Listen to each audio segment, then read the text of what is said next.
மக்களே welcome back. நம்மளோட big pass இன்னைக்கு ஃபுல்லாவே சொம்பு மொமெண்டாவே போயிருச்சு அப்படின்றது நம்ம எல்லாருக்குமே தெரியும். சொம்பு சொம்பு சொம்புன்னு கமலவர்கள் பயங்கரமா சொம்பு வித்து முடிச்சிட்டாங்க. பட் அதுக்கப்புறமா ஒரு ஹைலைட்டான ஒரு மூமெண்ட் நடந்தது மக்களே. அதை பத்தி தான் நம்ம வந்து இதை பார்க்க போறோம்னு சொல்லலாம். ஆமாங்க, அர்ச்சனாக்கும் நம்மளோட விசித்ரா அவர்களுக்கும் பயங்கரமான ஒரு மோதல்கள் அப்படின்றது அங்க வெடிச்சுக்கிட்டு இருக்கு அப்படின்னே சொல்லலாம். அது எதற்காக அப்படின்னு பாத்தீங்கன்னா, நாம இதை ப்ரொமோல பார்த்தது நிக்சனுக்கு நடுவுல பிரச்சனை வர்ற மாதிரி. ஆனா கமல் அவர்கள் வச்ச ட்விஸ்ட், அவங்க தூக்குன சொம்பு அப்படின்ற ஒரு விஷயம் அப்படியே ட்விஸ்ட் ஆகி அர்ச்சனாக்கும் விசித்ராக்கும் சண்டையா போயிடுச்சு. சோ கமல் அவர்கள் எதனால இந்த ஒரு பிரச்சனை நடந்து யாரு கார்ல மார்க் போட்டா அப்படின்ற மாதிரி கேக்குறாங்க. சோ அப்போ அர்ச்சனா சொல்றாங்க, சரி இந்த மாதிரி நான் முதலே பார்த்தேன், அது ஒரு செகண்ட் ஆர் தேர்ட் ரவுண்ட்ல. சோ அதை வச்சு நான் மென்ஷன் பண்ணி பிக் பாஸ் சொன்னேன். ஏன்னா தப்பா ஒருத்தவங்க நேம் வந்து நம்ம மென்ஷன் பண்ணிடக்கூடாது, அதுக்காக நான் சொன்னேன் அப்படின்ற மாதிரி அவங்க ரொம்ப அழகா ஒரு விஷயத்த எக்ஸ்பிளைன் பண்ணாங்க. சோ அது ஜென்யூனா எல்லாரும் பேசக்கூடிய ஒரு விஷயங்கள். கமல் அவர்கள் பாராட்டுறமாய் பாராட்டிட்டு முதுகுல குத்துவாங்கன்னு சொல்லுவாங்க இல்லையா, அந்த மாதிரி ஒரு விஷயத்த வந்து பண்ணாரு. என்ன அப்படின்னு பாத்தீங்கன்னா, இவங்க வந்து நிக்சன் வந்து எக்ஸ்பிளைன் பண்ண சொல்றாங்க. நிக்சன் நீங்க இந்த காடை நோண்டுறது மடக்கிறது எதுவும் பண்ணீங்க இல்லையா அப்படின்னு. ஐயோ சார் நான் அப்படி எதுவுமே பண்ணல சார் அப்படின்ற மாதிரி சொன்னாங்க.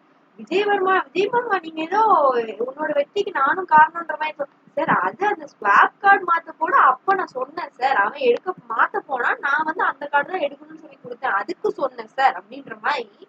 இல்ல நான் எக்ஸ்பிளைன் பண்ணிட்டேன், எனக்கு புரிஞ்சுது, வெளியே இருக்கவங்களுக்கு அதாவது அவர் கோத்து விடுறாங்க மக்கள் அந்த இடத்துல அப்படின்ற மாதிரி இருந்தது. இப்ப இது வந்து கமல் அவர்கள் பிரேக் போயிட்டாரு. அந்த பிரேக் போறவங்க அர்ச்சனா சொன்ன விஷயம் என்னன்னா, விசித்ரா அவங்களோட நெயில் பாலிஷ் மட்டும்தான் ரெட் ஃபேமிலி அதாவது மெரூன்ல இருந்தது சார், பட் நான் அவங்கன்னு சொல்ல மாட்டேன் அப்படின்ற மாதிரி சொன்னாங்க.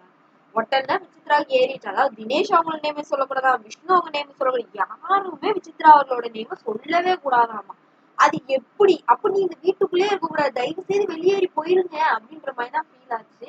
ஸோ அப்ப இங்க என்ன நடக்குதுன்னா, அவங்க நான் மென்ஷன் பண்ணேன் சார், அந்த ரெட் கலர் நெயில் பாலிஷ் வச்சு நான் சொன்னேன் அப்படின்னு. ஸோ அவர் பிரேக் பண்ணாதான் விசித்த ஆரம்பிச்சிட்டாங்க. முதல்ல விஷ்ணுவோட பிரச்சனைய ஆரம்பிச்சாங்க பிரேக்ல, ரெண்டாவது பிரேக்ல அர்ச்சனா கிட்ட. அது என்ன அர்ச்சனா நீ என்ன பேசுற, உனக்கு புரியுதா அப்படின்ற மாதிரி. சார் மேம் நான் உங்களுக்கு தப்பா சொல்ல, நாங்க எபிசோட்ல போய் பாருங்க, நாங்க எதுலயுமே உங்க நேம கூட நான் மென்ஷன் பண்ணல, ஜஸ்ட் ஒரு சூப்பர்வைசிங் பண்ணும்போது எனக்கு வந்த டவுட்டை நான் கிளாரிஃபை பண்ணிட்டேன். ஆனா இப்ப கமல் சார்னால நான் சொன்னேங்கிறத அந்த பொண்ணு அவ்வளவு தெளிவா சொல்லு. ஓகே, செய்யாத தப்புக்கு ஒருத்தவங்களோட நேம சொல்லும் போது அது தவறதான் இருக்கும். ஸோ அவங்க சொல்றாங்க நெயில் பாலிஷை வச்சு அதுல போட முடியாது, அதுவும் ட்ரை நெயில் பாலிஷை வச்சு போட முடியாதுன்னு சொன்னாங்க. நான் வேணா போட்டு காட்டட்டா அப்படின்ற மாதிரி சொன்னாங்க. ஆனா நான் உங்களை தவறுன்னு சொல்லல, எல்லாரோட நெயில் பாலிஷையும் நாங்க பார்த்தோம், அதுல உங்களோட மட்டும் தான் ரெட் ஃபேமிலியில இருந்து, அதை விஜயும் சொன்னாரு. ஆனா விஜய் கிட்ட அவர் போகவே இல்லை, ஏன்னா அவங்க பேம்பரிங் குழந்தை, விஜய் வந்து விசித்ரா அவர்களோட குழந்தை, அதனால போகல. அர்ச்சனா கிட்ட பேசுறது கிறுக்குத்தனமா பேசாதன்ற மாதிரி, எல்லாத்தையும் திமிரு பேச்சு பேசுற மாதிரி இந்த இடத்துல பேசல. அர்ச்சனா வந்து ஸ்லிப்பர் ஷாட் பண்ற மாதிரி ஒரு விஷயம் சொல்றாங்க, வார்த்தை விடாதீங்க, தேவையில்லாத வார்த்தை பேசாதீங்கன்னு சொல்லி வாயை அடைச்சிடுறாங்க. செம்ம ஸ்லிப்பர் ஷாட் அர்ச்சனாக்கு. சாரி, விசித்ரா அவர்கள் வாயை அப்படியே க்ளோஸ் பண்ணிக்கிட்டாங்க. சோ அதுக்கப்புறம் மாயா புரிய வைக்க ட்ரை பண்றாங்க. சோ அந்த டைம்ல அர்ச்சனா நான் சூப்பர்வைசிங் பண்றேன், எனக்கு அந்த இடத்துல யோசிக்க தோணும் இல்லையா, அதுதான் நான் இவங்க செய்வாங்க இல்லையா, அதாவது விசித்ரா அவர்கள் 9 யோசிச்சு அவங்க வந்து ஒரு எக்ஸ்பிளேஷன் கொடுப்பாங்க அந்த இடத்துல, அது நியாயமா இருக்கும். அது மத்தவங்க இவங்க விஷயத்துல பண்ணிட்டாங்கன்னா அது தப்பாயிடுமா. சோ அதுதான் இந்த இடத்துல வந்து நடந்துட்டு இருக்கு அப்படின்னே சொல்லலாம். சோ அர்ச்சனா வந்து எக்ஸ்பிளேஷன் கொடுக்கும்போது கேட்காத தாய் மாயா அவர்கள் சொன்னோன்னா அப்படியே சாந்த சுரூபினியா வந்து மாறி என்ன பண்றாங்கன்னா, அப்படியா அவ என்ன நேம் கொடுத்துட்டான்னு சொல்லல, இருந்தா சொன்னது ஒரு மாதிரி இருந்தது. சோ பிரேக் முடிஞ்சு வரும்போது அதுக்கப்புறம் ஒரு டாஸ்க் மாதிரி இருக்காங்க, அதுல எக்ஸ்பிளேஷன் அதே தான் அர்ச்சனான்னு சொல்றாங்க, அவங்க தப்பா எடுத்துக்கிட்டாங்க அப்படின்னு சொல்லும் போது கமல் அவர்கள் அடிச்ச அந்த பல்ட்டி பாத்தீங்கன்னா, அதாவது அவரே செய்யாம அவங்க தவறுன்னு சொல்லும் போது அவங்களுக்கு வலிக்கும் அப்படின்ற மாதிரி அவங்க சொல்றாங்க. ஏங்க இததானங்க பிரதீப்ப சொல்லி நீங்க வெளியே இருப்பீங்க, அப்ப அந்த மனுஷனுக்கு வலிக்காதா அப்படின்ற மாதிரி அந்த இடத்துல கேள்வி. தினேஷ் இதை சொல்லிதானே அவங்க திட்டினாங்க, அப்பவும் வலிக்காதா அப்படின்ற மாதிரிதான் கேட்க தோணுச்சு.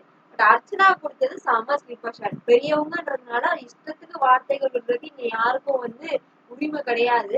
விஷ்ணுவை ஜாக்கிரதைன்னு மிரட்டினது, வார்த்தை ஓரா பேசுறேன்னு சொன்னது, அது எல்லாமே அதாவது ஆணவத்துல ஆடுறேன்னு சொன்னது, உண்மையாவே இந்த பிக் பாஸ் வீட்ல ஆணவத்துல ஆடுறது யாருன்றது மக்கள் எல்லாருமே பார்த்துட்டு தான் இருக்காங்க. அதுதான் விஜய் அவர்கள் பண்ணிட்டு இருக்காங்க அப்படின்றத இந்த இடத்துல நம்மளால பார்க்கணும். ஸோ அர்ச்சனா விஜய் நடந்த இந்த பிரச்சனையில உங்களோட சப்போர்ட் யாருக்கு அப்படின்றத மறக்காம கமெண்ட் பாக்ஸ்ல தெரிவிச்சு.